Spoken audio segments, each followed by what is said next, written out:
नमस्कार, माझे नाव आहे सौ अवंतिका हेमंत कदम. यशवंतराव चव्हाण महाराष्ट्र मुक्त विद्यापीठ नाशिक अंतर्गत शालेय व्यवस्थापन पदविका P10 म्हणजे डिप्लोमा इन एज्युकेशन हा अभ्यासक्रम आहे. त्यातील पुस्तक 6वे EDU 117 विद्यार्थी सेवा कल्याण आणि विद्यार्थी गुणवत्ता विकास या विषयाची माहिती पाहूया.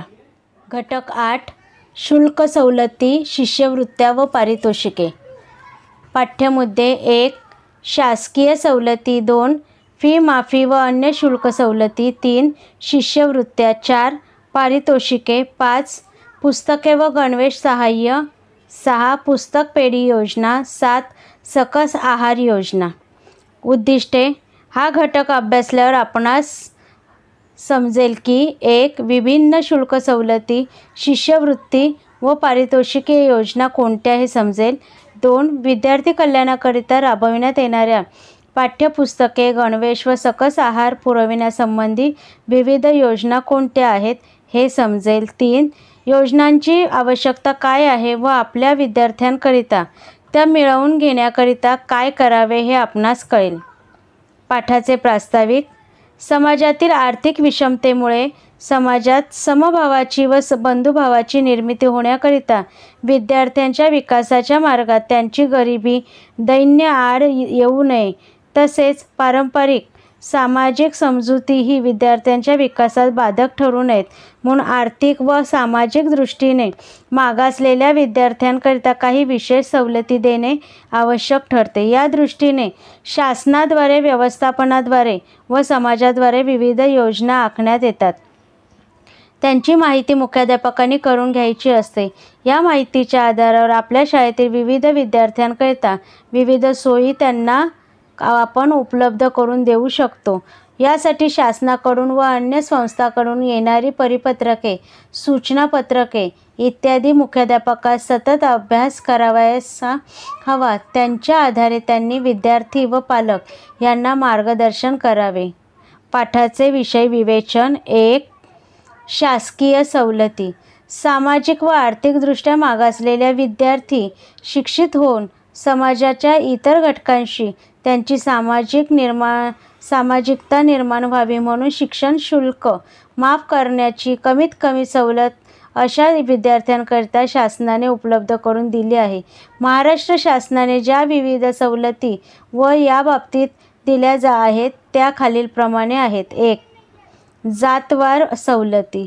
भारतात 18 पगड जाती आहेत. त्यापैकी अनेक जाती अशा आहेत की त्या सामाजिकदृष्ट्या व आर्थिकदृष्ट्या फारच मागासलेल्या आहेत.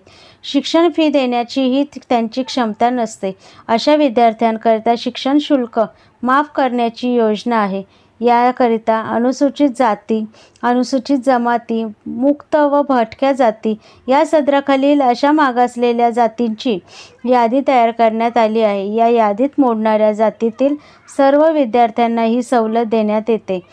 परंतु ज्यांना आर्थिकदृष्ट्या दृष्टीने मागासलेल्या जाती जमातीची सवलत मिळू शकते त्यांनाच ती सवलत घेता येते. ती सवलत मिळत नसेल तर ही सवलत घेता येते. यात प्रवेश शुल्क, शिक्षण शुल्क व सत्र शुल्क माफ करण्यात येते. याकरिता विद्यार्थ्यांना अर्ज करावा लागतो. शालेय अभिलेखानुसार मुख्याध्यापकांनी तो प्रमाणित करावा लागतो. हा अर्ज शाळेत प्रवेश घेतल्यापासून किंवा शाळा सुरू झाल्यापासून 1 महिन्याच्या आत पालकांनी मुख्याध्यापकांना करावयाचा असतो. ही सवलत एकदा अनुत्तीर्ण होणाऱ्या विद्यार्थ्यांकरिता पुन्हा 1 वर्षापर्यंत मिळू शकते, परंतु ती समाज कल्याण विभागाकडून मिळते, शिक्षण विभागाकडून नाही. 2 आर्थिकदृष्ट्या मागासलेल्या वर्गांकरिता सवलती. ज्यांच्या पालकांचे उत्पन्न वार्षिक 10,000 रुपयांपेक्षा कमी असेल अशा अन्य सर्व वर्ग 5 ते 10 च्या विद्यार्थ्यांकरिता ही सवलत देण्यात येते. निम्न महाविद्यालयीन किंवा महाविद्यालयीन विद्यार्थ्यांकरिता वार्षिक उत्पन्न सीमा केवळ 4,800 रुपयेच आहे. यामध्येही प्रवेश शुल्क, शिक्षण शुल्क व सत्र शुल्क माफ केले जाते. अर्ज उत्पन्नाच्या प्रमाणपत्रासह मुख्याध्यापकांकडे द्यावा. हे प्रमाणपत्र एक्झिक्युटिव्ह मॅजिस्ट्रेटच्या किंवा गॅझेटेड ऑफिसरचे असावे लागते. अनुत्तीर्ण होणाऱ्या विद्यार्थ्यांकरिता ही सवलत देण्यात येत नाही. 3. 6 ते 14 वर्षे वयोगटमर्यादेतील विद्यार्थ्यांकरिता सवलती. 6 ते 14 वर्षे वय असलेले वर्ग 7 पर्यंत शिकत असलेल्या विद्यार्थ्यांना सवलत देण्यात येते. याकरिता पालकांना एक अर्ज करावा लागतो व मुख्याध्यापकांनी शालेय अभिलेखांचे आधारावर हा अर्ज प्रमाणित करावयाचा असतो. या सवलती अंतर्गत केवळ शिक्षण शुल्कात माफी मिळते. ही सवलत फक्त विदर्भ विभागातील शाळांकरिता उपलब्ध आहे. या योजनेचा लाभ घेणाऱ्या विद्यार्थ्यांकरिता सत्र शुल्काची परिपूर्ती समाज कल्याण खाते करते. म्हणून त्या खात्याकडे परिपूर्तीकरिता देयके पाठविण्यात यावीत. 6 ते 14 वयोगटातील विद्यार्थ्यांकरिता सक्तीचे व मोफत शिक्षण देण्याच्या योजनेखाली ही सवलत जुन्या मध्य प्रदेशात देण्यात आलेली आहे. 4. शिक्षकांच्या मुलामुलींकरिता शिक्षण सवलती. प्राथमिक व माध्यमिक शाळेतील शिक्षकांच्या अपत्यांकरिता ही सवलत विशिष्ट अटींवर देण्यात येते. याकरिता शाळेच्या मुख्याध्यापकांचे प्रमाणपत्र आवश्यक असते.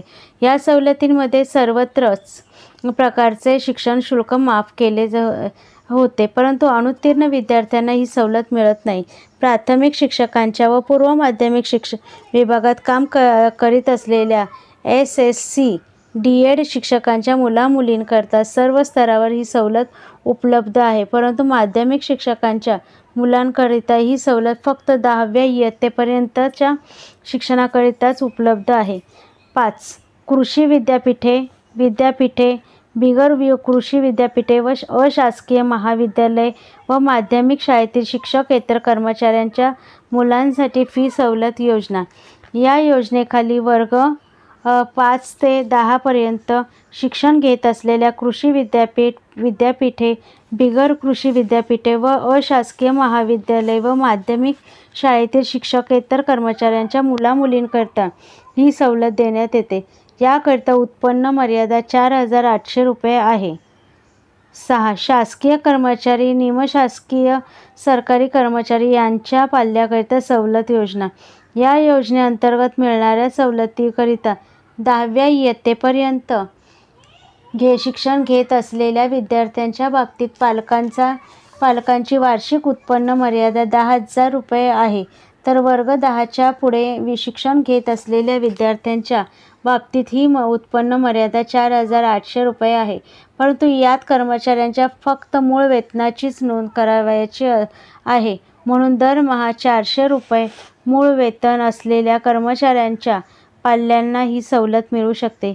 ही सवलत महाराष्ट्र शासनाने कर्मचारी, स्थानिक स्वराज्य संस्थांचे कर्मचारी म्हणजे महानगरपालिका सोडून यांच्या मुलांना मिळू शकते. 7.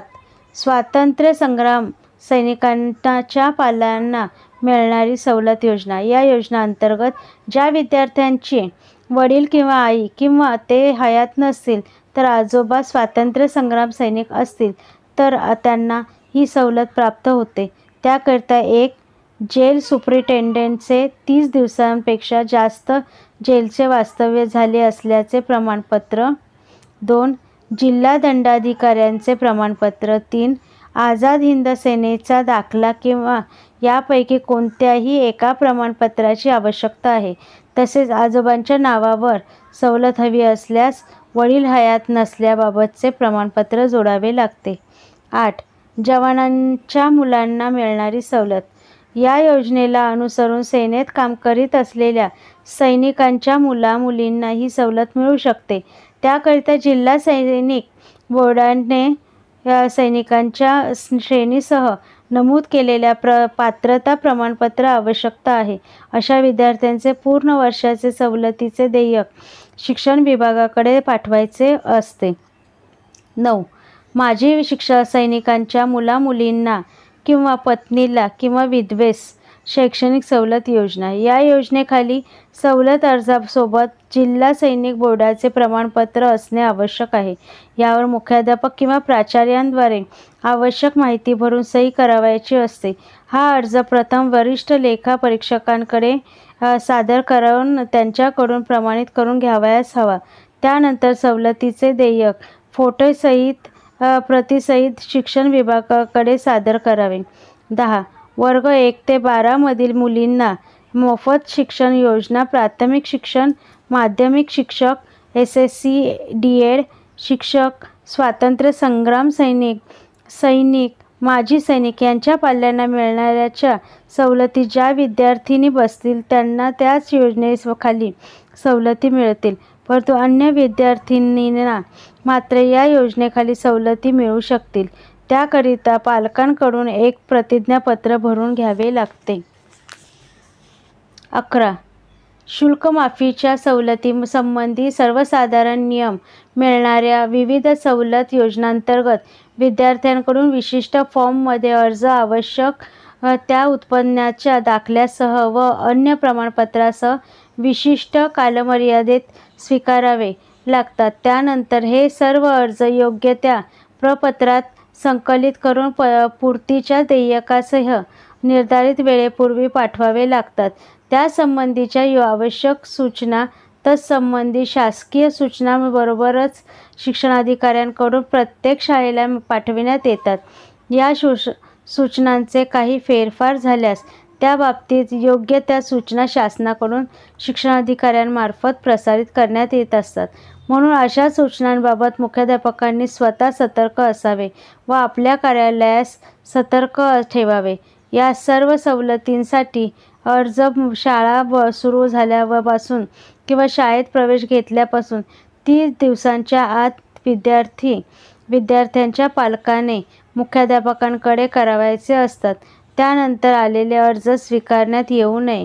त्यावेळी विद्यार्थ्यास एकच सवलत प्राप्त होऊ शकते. 6 ते 14 वयोगटात ची सवलत आणि एकदा नापास झालेल्या अनुसूचित जाती जमाती व भटक्या जाती जमातीच्या विद्यार्थ्यांना मिळणारी सवलत. या व्यतिरिक्त अन्य सर्व सवलती अनुत्तीर्ण विद्यार्थ्यांना मिळत नाही. 6 ते 14 वयोगटाची सवलत फक्त विदर्भातील शाळांतील विद्यार्थ्यांनाच मिळू शकते. दिनांक 15 ऑगस्ट 1968 नंतर जन्मलेल्या क्रमांक 4च्या व नंतरच्या अपत्यांकरिता या सवलती उपलब्ध नाही. वरील सर्व सवलत योजनांचा लाभ महाराष्ट्रात कमीत कमी 15 वर्षांपासून रहिवासी असलेल्या नागरिकांच्या मुलामुलींना उपलब्ध आहे. अन्य शुल्क सवलती. शासनाकडून मिळणाऱ्या विभिन्न शुल्क सवलतींशिवाय शाळेच्या व्यवस्थापनाकडूनही त्यांच्या कर्मचाऱ्यांच्या मुलामुलींकरता कधीकधी शुल्क सवलती देण्यात येतात. कर्मचाऱ्यांचे व शिक्षकांची मुले शासकीय सवलतीस अपात्र ठरत असल्यास काही संस्था अशा मुलांची पूर्ण वा अर्धी फी माफ करतात. आपल्या शाळेत तशी व्यवस्था असल्यास त्याकरिता योग्य नियम करून त्यांची अंमलबजावणी मुख्याध्यापकास करावी लागते. विशेषतः निरनिराळ्या व्यापारी किंवा औद्योगिक प्रतिष्ठानांनी संचलित केलेल्या शाळांत ही व्यवस्था असते. उदाहरणार्थ टाटा उद्योग समूहाद्वारे संचलित शाळा. असे मोठे उद्योग समूह वा व्यापारी प्रतिष्ठा त्यांच्या कर्मचाऱ्यांची मुले इतरत्र शिक्षण घेत असतील तर त्यांच्याकरिता लागणारा शुल्क खर्च स्वतः सहन करतात. त्यावेळी त्यांना अशा विद्यार्थ्यांविषयी आवश्यक ती माहिती पुरवावी लागते व प्रमाणपत्र द्यावे लागते. काही सहकारी पतपेढ्या वा बँका त्यांच्या भागीदारांच्या मुलांकरिता शिक्षणाकरिता मदत म्हणून शुल्क किंवा भार वहन करतात. त्यांच्या नियमानुसार विद्यार्थ्यांची निवड करण्याकरिता ही त्यांना शाळेकडून काही माहिती व प्रमाणपत्र लागते. उदाहरणार्थ नागपुरातील मेहतर सहकारी पतसंस्था असे काम करते. काही सार्वजनिक न्यासही अशा प्रकारची मदत करतात. त्यांची माहिती मिळवून विद्यार्थ्यांपर्यंत पोचविल्यास विद्यार्थ्यांना लाभ मिळू शकतो. शिष्यवृत्त्या. केवळ शुल्क माफी करून काही विद्यार्थ्यांचे बाबतीत काम भागत नाही. त्यांच्या वह्या पुस्तकांची, खाण्यापिण्याची व्यवस्था, राहण्याची व्यवस्थाही करावी लागते. कारण असे विद्यार्थी बरेच गरीब असतात. अशा विद्यार्थ्यांकरिता मासिक किंवा वार्षिक काही मदत शासन, मोठे उद्योग समूह, व्यापारी प्रतिष्ठाने सहकारी पतपेढ्या, सहकारी बँका व सार्वजनिक न्यास करीत असतात. परंतु समाजात गरीब विद्यार्थी बरेच असतात. अशा विद्यार्थ्यांची व्यवस्था समाज किंवा शासनास करता येणे शक्य नसते व आवश्यकही नसते. परंतु जे विद्यार्थी होतकरू आहेत, हुशार आहेत, त्यांची सर्व प्रकारची व्यवस्था करणे आवश्यक ठरते. अशा होतकरू व हुशार परंतु गरीब विद्यार्थ्यांकरिता शिष्यवृत्त्यांच्या विविध योजना शासनाकडून आखण्यात आल्या आहेत. तसेच वेगवेगळ्या परिसरातही वेगवेगळी प्रतिष्ठाने, उद्योग, सहकारी संस्था, बँका व सार्वजनिक न्यास विद्यार्थ्यांना अशा शिष्यवृत्त्या देतात. या सर्वांची माहिती मिळवून आपल्या विद्यार्थ्यांना व त्यांच्या पालकांना ही सर्व माहिती देणे व या शिष्यवृत्त्या मिळविण्याकरिता त्यांना योग्य मार्गदर्शन किंवा सहाय्य करणे ही कामे मुख्याध्यापकांना करावी लागतात. 1. शासकीय शिष्यवृत्त्या. शासनाद्वारे या शिष्यवृत्त्या वेगवेगळ्या गटांकरिता वेगवेगळ्या आहेत. पूर्व माध्यमिक विभागाकरिता व माध्यमिक विभागाकरिता वेगवेगळ्या शिष्यवृत्त्या आहेत. तसेच ग्रामीण व शहरी भागातील शाळांतील विद्यार्थ्यांकरिता शिष्यवृत्त्या वेगळ्या आहेत. तसेच अनुसूचित जाती जमाती व इतरांकरिता शिष्यवृत्त्या राखून ठेवल्या आहेत. याकरिता शासनाद्वारे शिष्यवृत्ती परीक्षा आयोजित करण्यात येतात. या परीक्षात उत्तीर्ण होणाऱ्या व गुणानुक्रमे वरच्या क्रमांकाच्या विद्यार्थ्यांना त्या देण्यात येतात. याकरिता विद्यार्थ्यांकडून योग्य वेळी फॉर्म्स भरून घेणे, त्यांच्या मार्गदर्शनाची व्यवस्था करणे, विद्यार्थ्यांना शिष्यवृत्ती मिळाल्यावर त्यांची देयके शासनाकडे पाठवून शिष्यवृत्तीची रक्कम विद्यार्थ्यांना देण्याची व्यवस्था करणे ही कामे मुख्याध्यापकांना करावी लागतात. ही रक्कम कोणाकडूनही कोणत्याच प्रकारची काटछाट न होऊ देता विद्यार्थ्यांपर्यंत व त्यांच्या पालकांपर्यंत ती पोचवावी याकडे मुख्याध्यापकाने सतर्कपणे लक्ष द्यावयास हवे. तसेच ही रक्कम विद्यार्थ्यांच्या कल्याणाकरिता व शिक्षणाकरिताच खर्च व्हावी म्हणून पालकांना देखील मार्गदर्शन हवे. 2. अन्य शिष्यवृत्त्या. समाजातील विविध संस्था किंवा संघटनाही गरीब व हुशार विद्यार्थ्यांकरिता अशा शिष्यवृत्त्या जाहीर करतात. त्या वेगवेगळ्या परीक्षा घेत नाहीत, परंतु विद्यार्थ्यांनी शालेय परीक्षेत प्राप्त केलेल्या गुणांच्या आधारावर व विद्यार्थ्यांच्या गरिबीच्या आधारावर शिष्यवृत्त्यांकरिता विद्यार्थ्यांची निवड करण्यात येते. याकरिता मुख्याध्यापकांच्या प्रमाणपत्राची आवश्यकता असते. उदाहरणार्थ, नागपुरातील जवाहर विद्यार्थीगृह ही संस्था अशा शिष्यवृत्त्या देते. पारितोषिके. गुणवान, हुशार व अभ्यासू विद्यार्थ्यांना प्रोत्साहन देण्याकरिता शासनाकडून व समाजातील विभिन्न संस्थांकडून पारितोषिके देण्याची योजना असते. 1. शासकीय माध्यमातून मिळणारी पारितोषिके. महाराष्ट्र राज्य माध्यमिक व उच्च माध्यमिक शिक्षण मंडळाने शालांत परीक्षेत व उच्च न्यायालय शालांत परीक्षेत उत्तीर्ण होणाऱ्या विद्यार्थ्यांकरिता विविध पारितोषिके जाहीर केलेली आहेत. तसेच महाराष्ट्र राज्य शिक्षण मंडळाच्या विभागीय कार्यालयानेही अनेक पारितोषिके समाजातून गोळा करून ती जाहीर केलेली आहेत. त्यांची माहिती मंडळाने एका पुस्तिकेत प्रसिद्धही केली आहे. वेगळ्या विषयात वेगवेगळ्या जाती किंवा जमातींकरिता व वेगळ्या भागांकरिता ही पारितोषिके जाहीर करण्यात आली आहेत. त्यांची माहिती करून घेऊन विद्यार्थ्यांना ती सांगण्यात आल्यास त्यांना अधिक व चांगला अभ्यास करण्याची प्रेरणा मिळू शकेल. 2. अन्य संस्थांकडून मिळणारी पारितोषिके. काही शैक्षणिक व सामाजिक संस्थाही हुशार विद्यार्थ्यांना प्रोत्साहन देण्याकरिता अशी पारितोषिके घोषित करतात. साधारणतः शालांत परीक्षेत उच्च गुणानुक्रमाने उत्तीर्ण होणाऱ्यांकरिता ही पारितोषिके असतात. तसेच विभिन्न स्पर्धांमध्ये म्हणजेच क्रीडा स्पर्धा, नाट्य स्पर्धा, भावगीत स्पर्धा आदींमध्ये यशस्वी विद्यार्थ्यांकरिता ही पारितोषिके असतात. त्यांची माहिती विद्यार्थ्यांना देऊन त्यांना प्रोत्साहित करण्यात यावे. 3. शाळेद्वारे देण्यात येणारे पारितोषिके. विद्यार्थ्यांना बक्षिसांचे व पारितोषिकांचे फार आकर्षण असते. विद्यार्थ्यांचा विविध बाबतीत विकास घडविण्याच्या दृष्टीने त्यांना प्रोत्साहन देण्याची क्षमता या बक्षिसात व पारितोषिकात असते. ही बाब लक्षात ठेवून विविध गोष्टींकरिता पारितोषिके व बक्षिसे देणे उचित ठरते. काही पारितोषिके व बक्षिसे शाळेच्या निधीतून व सत्र शुल्कातून देता येतात. साधारणतः ही बक्षिसे शाळेत आयोजित करण्यात आलेल्या विविध क्रीडा स्पर्धा, सांस्कृतिक कार्यक्रमातील स्पर्धा, वार्षिक परीक्षेतील गुणानुक्रम यावर आधारित असतात. काही शाळांतील शिक्षक वर्गही आपल्या विद्यार्थ्यांना प्रोत्साहन देण्याकरिता आपल्या विषयाकरिता अशी बक्षिसे जाहीर करतात. अशा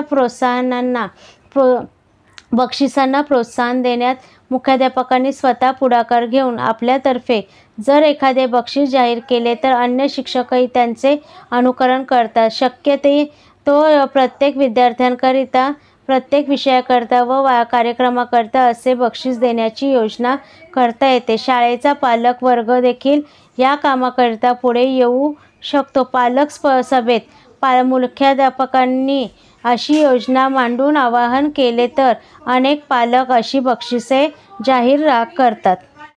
4. पारितोषिक व्यवस्था विभाग. पारितोषिकांची योग्य व्यवस्था होण्याच्या दृष्टीने एक वेगळा विभाग करून हे काम एखाद्या शिक्षक किंवा ग्रंथपाल किंवा क्रीडा शिक्षक समिती यांच्याकडे सोपवण्यात यावे. विविध बक्षीसदात्यांकडून बक्षिसांच्या रकमा बक्षीस वितरण कार्यक्रमापूर्वी गोळा करणे, बक्षिसांचे नियम तयार करून ते जाहीर करणे, बक्षीस समारंभांची आखणी करणे, सर्व संबंधितांना निमंत्रणे देणे आदी कामे या विभागाकडे सोपविण्यात यावी. बक्षिसात सातत्य राहावे म्हणून शक्यतो एक मोठी रक्कम मिळवूनही राज्य बँकेत ठेवण्यात यावी व त्या रकमेच्या व्याजातून बक्षिसे देण्यात यावीत. हे शक्य नसेल तर पहिल्या वर्षी कमीत कमी 2 वर्षाच्या बक्षिसांची रक्कम पारितोषिक दात्याकडून घ्यावी व नंतर प्रत्येक वर्षी 1 वर्षाच्या बक्षिसाची रक्कम घ्यावी, म्हणजे बक्षिसांचे सातत्य टिकवता येते. बक्षिसे विविध स्वरूपात देता येतात. संबंधित विद्यार्थ्यांच्या वर्गाचा व वयाचा विचार करून बक्षिसांचे स्वरूप ठरविण्यात यावे. पैशाच्या रोख स्वरूपातही बक्षीस देता येते. साध्या खोड रबरापासून टेबल लॅम्पपर्यंत शब्दकोशाचे पुस्तकही बक्षिसाच्या स्वरूपात देता येते. सामूहिक कार्यक्रमाकरिता विविध तुकड्या, वर्ग किंवा चमूकरिताही बक्षिसे देता येतात. जसे कबड्डीच्या सर्वश्रेष्ठ चमूकरिता ढाल किंवा कप देण्याची पद्धत आहे. ही ढाल किंवा हा कप फिरता असतो. प्रत्येक सत्रानंतर तो शाळेच्या व्यवस्थापनाकडे परत करायचा असतो.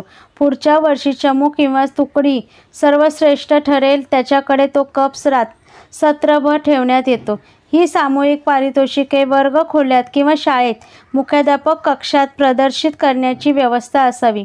फिरत्या पारितोषिकांचे बाबतीत प्रदर्शनही पेटीही पारितोषिकांचे बरोबर देण्यात यावी व संबंधित वर्गखोलीत दर्शनी भागी लावण्यात यावी. 5. पारितोषिक वितरण कार्यक्रम. शाळेत पारितोषिक वितरणाचा कार्यक्रम आयोजित करण्यात यावा, कारण या कार्यक्रमातूनच विद्यार्थ्यांना प्रोत्साहन देण्याची व त्यांच्या यशाकरिता त्यांचे कौतुक करण्याची संधी मिळत असते. पारितोषिक मिळवणाऱ्या विद्यार्थ्यांकरिता हा कार्यक्रम फारच आनंददायी असतो. कार्यक्रमांची योजना शिस्तबद्ध असावी. बक्षिसे घेणाऱ्या विद्यार्थ्यांना प्रथम वेगळ्या रांगेत बसवावे, म्हणजे आपल्या जागेवरून उठून येताना लागणारा वेळ कमी लागतो. बक्षीस घेताना ते कसे घ्यावे याचीही पूर्वतालीम विद्यार्थ्यांकडून करून घ्यावी. बक्षीस नम्रपणे वाकून घेणे, ते घेतल्यावर नमस्कार करणे व नंतर सर्व प्रेक्षकांना नमस्कार करणे, नंतर आपल्या जागी परत जाणे आदी सर्व गोष्टी विद्यार्थ्यांना प्रथम समजावून देण्यात याव्यात. प्रशस्ती प्रमाणपत्रे. पारितोषिकांबरोबर प्रशस्ती प्रमाणपत्र अवश्य देण्यात यावीत, कारण विद्यार्थ्यांच्या भावी जीवनाकरिता त्यांचा विशेष उपक्रम होत असतो. निरनिराळ्या क्षेत्रात प्रवेश मिळविण्याकरिता अशा प्रशस्तीपत्रांची आवश्यकता असते. 5. पुस्तक व गणवेश सहाय्य. काही सेवाभावी संस्था, सहकारी संस्था व धर्मादाय विश्वस्त संस्था विद्यार्थ्यांकरिता पुस्तके व गणवेशाचे सहाय्य करीत असतात. याशिवाय शाळांतही अशी योजना पालकांच्या मदतीने सुरू करता येते. याबद्दलचे सविस्तर विवेचन पूर्वी आलेच आहे. शाळांच्या स्पर्धांतून मिळणारे पुस्तक व गणवेश सहाय्य. जेव्हा एखाद्या परिसरात नवीन शाळा उघडण्यात येते किंवा एकाच परिसरात 2 शाळा काम करीत असतात, तेव्हा आपल्या शाळेत विद्यार्थ्यांनी प्रवेश घ्यावा म्हणून प्रलोभनाच्या रूपाने हे पुस्तक व गणवेश सहाय्य विद्यार्थ्यांना देण्यात येते किंवा तसे अभिवचन तरी देण्यात येते. हे सहाय्य विद्यार्थ्यांची आवश्यकता म्हणून नसते, तर आपल्या शाळेकडे पालक आकृष्ट व्हावेत म्हणून असते. दुसरे हे सहाय्य कुणा दानदात्याकडूनही सहसा मिळालेले नसते. ते शिक्षकांच्या कडून वसूल केलेल्या खंडणीतून दिले जाते. त्यामुळे या सहाय्याचा दान देणाऱ्या व घेणाऱ्यांवर वाईट परिणाम होत असतो. दान देणाऱ्या शिक्षकांना आपल्या पोटाला चिमटा काढून किंवा कर्ज काढून किंवा दागदागिने विकून ही रक्कम या संस्थाचालकाचे स्वाधीन करावी लागते, तर विद्यार्थ्यांना व पालकांना गरज नसूनही हे सहाय्य मिळते व त्यांच्यातही फुकटेपणाची भावना जोपासली जाते. 6. पुस्तक पेढी योजना. गरीब विद्यार्थ्यांकरिता महाराष्ट्र शासनाद्वारे पुस्तक पेढी योजना राबविण्यात येत आहे. या योजनांतर्गत प्रत्येक शाळा वेगवेगळ्या वर्गातील गरीब विद्यार्थ्यांना पुस्तके पुरवण्याकरिता पाठ्यपुस्तकांचे कोरे संच देण्यात येतात. ही पुस्तके व्यवस्थित वापरून ती शाळेत परत करण्याच्या करारावर विद्यार्थ्यांना 1 वर्षाकरिता देण्यात येतात. वर्षाच्या शेवटी ही पुस्तके विद्यार्थ्यांकडून परत घेण्यात येतात. दुसऱ्या वर्षी ही पुस्तके अन्य गरीब विद्यार्थ्यांना तसल्याच करारावर पुरविण्यात येतात. त्याचप्रमाणे एक पुस्तक संच 3 वर्षे वापरण्यात येतो व त्यानंतर ही पुस्तके खराब झाल्यावर रद्दबातल करून रद्दीमध्ये काढून टाकण्यात येतात. रद्दी विकण्यापोटी जमा झालेला पैसा शासनाकडे जमा करावा लागतो. शासनाकडून मिळालेले संच किंवा मिळणारे संच कमी पडत असतील तर अशाच प्रकारची योजना परिसरातील धनिक वर्गाच्या सहाय्याने कार्यान्वित करता येते. आवश्यक तेवढ्या दानदाते शोधून त्यांच्याकडून पुस्तकाचे संच दान स्वरूपात शाळेकडे करिता मिळून शासकीय योजनांप्रमाणे वितरण व्यवस्था ठेवता येते. अशा संचातील पुस्तकावर डॅशच्या अनुग्रहाने प्राप्त असे लिहिण्यात यावे म्हणजे दानदात्यासही समाधान होते. 7. सकस आहार योजना. समाज कल्याण विभागाद्वारे ही योजना राबविण्यात येते. विशेषतः झोपडपट्टी, ग्रामीण विभागातील, आदिवासी भागातील विद्यार्थ्यांकरिता ही योजना अधिक असते. या योजनेद्वारे विशेषतः लहान वयोगटातील विद्यार्थ्यांकरिता मधल्या वेळात आहार देण्याची व्यवस्था असते. त्याकरिता दूध पावडर किंवा काही कडधान्य शाळांना पुरविण्यात येतात. ती व्यवस्थित तयार करून विद्यार्थ्यांना मधल्या सुट्टीत अल्पाहार म्हणून द्यावयाची व्यवस्था मुख्याध्यापकांना करावी लागते. याकरिता हे काम एक शिक्षक व एक सेवक यांच्याकडे देण्यात यावे. अन्य शिक्षकांनी वितरणाच्या वेळी सहाय्य करावे. ही योजना राबवित असताना सकस आहार साहित्याचा उपयोग होईल याकडे विद्यार्थ्यांनी किंवा मुख्याध्यापकांनी काळजीपूर्वक लक्ष देण्याची आवश्यकता असते, कारण हे साहित्य चोरून विकण्याची प्रवृत्ती काही लोकात असते. शिवाय योजनेचे महत्त्व व प्रामाणिकपणाची आवश्यकताही संबंधित शिक्षक व सेवक यांना समजावून सांगण्यात यावी व सेवाभावी व प्रामाणिकपणाची भावना त्यांच्यात रुजण्यात यावी. पाठाचा सारांश पाहूया. गरीब व होतकरू विद्यार्थ्यांना शिक्षण घेण्यात काही अडचण येऊ नये म्हणून शासनाने विभिन्न शुल्क सवलती दिल्या आहेत. ज्यांना नियमानुसार या सवलती मिळू शकत नाही त्यांची ही व्यवस्था संस्थाचालक किंवा अन्य व्यापारी वा औद्योगिक प्रतिष्ठाने, सहकारी संस्था, सेवाभावी संस्था, धर्मादाय संस्था यांच्याकडून होऊ शकते. अशा संस्थांची माहिती मिळवून आपल्या शाळेतील विद्यार्थ्यांना त्यांच्याकडून सवलती मिळवून देण्याची व्यवस्था मुख्याध्यापकांना करावी लागते. याकरिता निरनिराळ्या सवलती, शिष्यवृत्त्या, अन्य सहाय्य यांची माहिती मुख्याध्यापकांनी मिळवावी. हुशार विद्यार्थ्यांना प्रोत्साहन देण्याकरिता विविध संस्थांकडून, शासनाकडून व व्यक्तींकडून शिष्यवृत्त्या जाहीर करण्यात येतात. त्या मिळवण्याकरिता मिळणारी किंवा लागणारी क्षमता आपल्या विद्यार्थ्यात निर्माण करण्याची विशेष व्यवस्था शाळेस करावी लागते. काही सेवाभावी संस्था, सहकारी संस्था, व्यापारी प्रतिष्ठाने व औद्योगिक प्रतिष्ठाने गरीब व होतकरू विद्यार्थ्यांकरिता पुस्तके, वह्या व गणवेश पुरवितात. त्यांच्याशी संपर्क ठेवण्याची योजना असावी. गरीब विद्यार्थ्यांकरिता गणवेश व पुस्तके पुरविण्याची व्यवस्था शाळेत देखील विद्यार्थी व पालकांचे मदतीने करता येते. त्यांची योजना आखण्यात यावी. शासनाकडून गरीब व होतकरू विद्यार्थ्यांकरिता पुस्तक पेढीची योजना आहे. त्यांचा लाभ आपल्या विद्यार्थ्यांना मिळेल अशी व्यवस्था करण्यात यावी. झोपडपट्ट्या, ग्रामीण व आदिवासी भागातील परिस्थिती अत्यंत हलाखीची असते. विद्यार्थ्यांना पुरेसे जेवण मिळत नाही. अशा विद्यार्थ्यांकरिता शासनाद्वारे सकस आहार योजना आखण्यात आली आहे. तिचा लाभ आपल्या विद्यार्थ्यांकरिता मिळवून द्यावा. काही सेवाभावी संस्था व आंतरराष्ट्रीय संस्था सकस आहाराकरिता मदत करतात. त्यांचीही मदत मिळवून घ्यावी.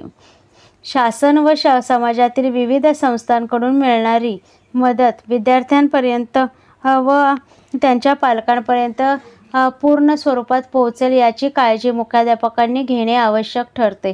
कारण विकृत मनोवृत्तीचे लोक या सर्व योजनांमधून आपला स्वार्थ साधण्याचाही प्रयत्न करीत असतात. धन्यवाद.